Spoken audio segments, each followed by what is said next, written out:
reprocherait que les maths ne soient pas assez présentes dans le tronc commun au lycée. Alors sans rentrer dans les détails, est-ce que, je crois que votre vision, c'est de dire que les maths doivent être partout en fait, pas seulement dans les maths, dans les cours de maths. Oui, c'est-à-dire que, alors, je sais qu'autour de la table, on n'est pas d'accord, mais c'est normal, c'est un débat, donc chacun a le droit de s'exprimer. D'abord, de quoi parle-t-on? Je veux dire, les mathématiques, c'est 50 000 enseignants.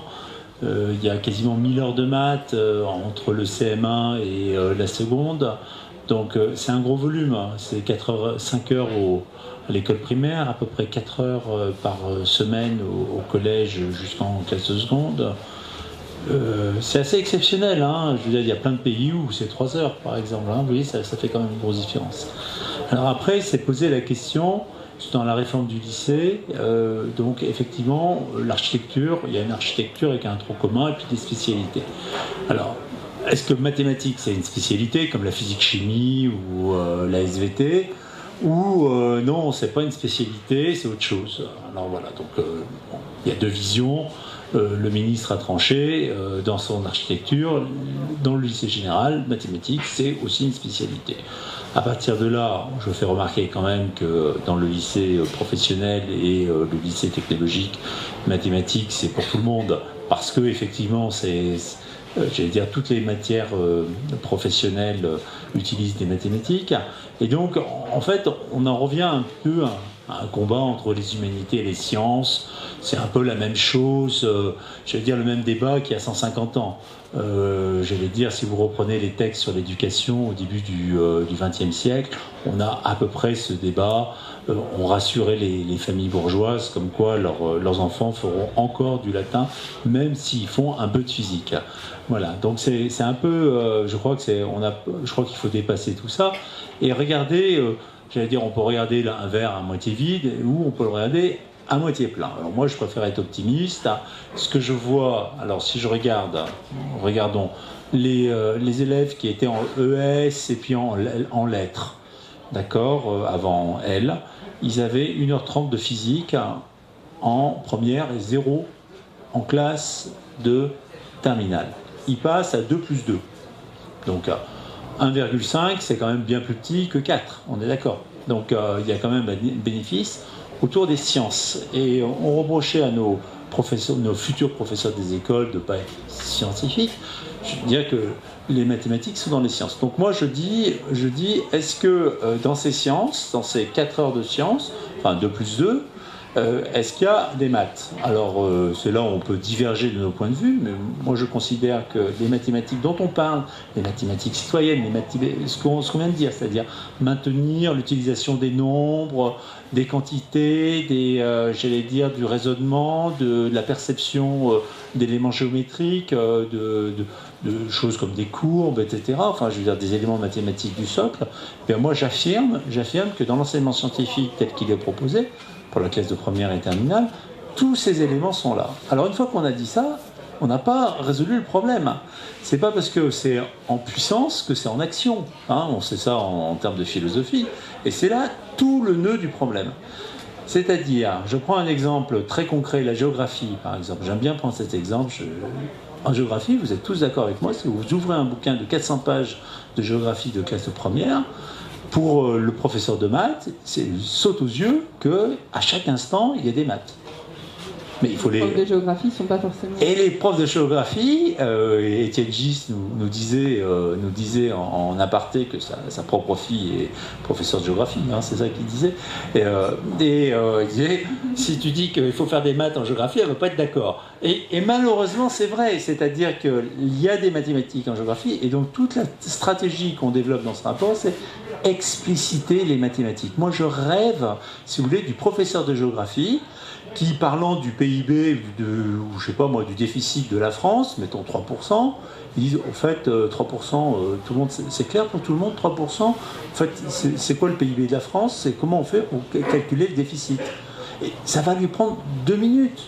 2 minutes. Et j'aimerais que ce soit le prof de géographie qui le fasse aussi. Il est légitime pour ça dans son cours de géographie. Et dans le cours de sciences, ça va être la même chose. Si dans le cours de sciences, nos collègues de SVT, nos collègues de physique disent, sauf chaque fois qu'il y a un petit calcul, hop, ça passe sous le tapis, effectivement, on aura échoué. Mais c'est pas, je pars pas perdu. Je dis aujourd'hui, dans nos laboratoires, essayons de parler de mathématiques, pas uniquement entre profs de maths, mais aussi avec nos professeurs de géographie, d'économie, de physique, de SVT et de philo. C'est le sens des labos que vous avez... C'est le sens des labos et c'est le sens d'une de nos mesures, expliciter les mathématiques présentes dans l'ensemble des disciplines, y compris les sciences. Bonjour, je suis Charles Torossian, inspecteur général en mission extraordinaire, conseiller spécial auprès du directeur général de l'enseignement scolaire et chargé par le ministre Jean-Michel Blanquer de mettre en œuvre l'ensemble des 21 mesures du rapport que nous avons rendu avec Cédric Villani le 12 février 2018.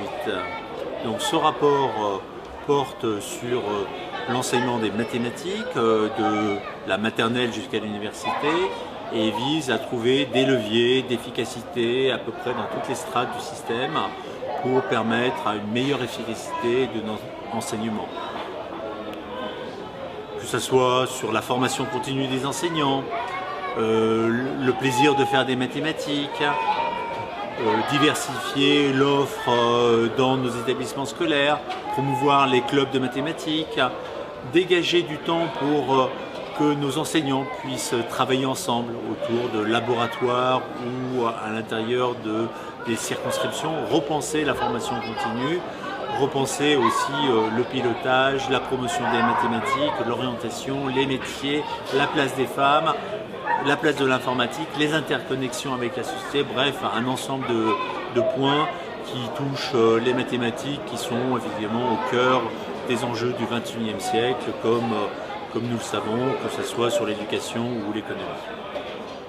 Alors, dans le cadre de la réforme du lycée, si on s'interroge plus précisément sur les mathématiques, qu'est-ce qui change réellement ?